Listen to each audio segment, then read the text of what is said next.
ఉన్నారు. కొందరు మంచి చేస్తారు, కొంతమంది చెడు చేస్తా ఉన్నారు. ఆ రోజు అడగలేకపోయారు. ఎంతమంది రోగులు ఎంతమంది ఇబ్బంది పడుతున్నారు. ఈ రోజు ఇక్కడికి వెళ్తే ఏది గతి లేదు హాస్పిటల్లో. ఈ రోజు టెక్నాలజీ పెరిగింది. ఇన్ని వేల కోట్ల లక్షలను కోట్ల రూపాయలు పెడుతున్నారు, కానీ ప్రాణాలు పోతా ఉన్నాయి. నిన్న కాక మొన్న 2 రోజుల కింద వెళ్తాను ఉన్న రోజు ఎప్పుడు వచ్చినా నిన్న కాక మొన్ననే పోతే 3 యాక్సిడెంట్స్ అయినాయి.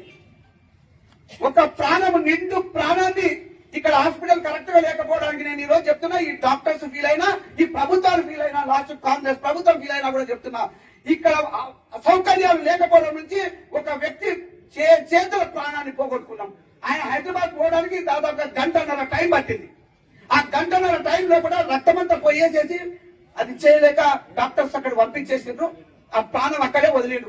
హాస్పిటల్ పోయిండు, ఆ ప్రాణం వదిలేసిండు. ఆ స్పాట్ లో ఒక అతనికి కాలు ఇరిగిపోయింది, ఒక అతను చనిపోయిండు. అది నేను స్టార్ట్ అవుతున్నప్పుడే చెప్పిండు.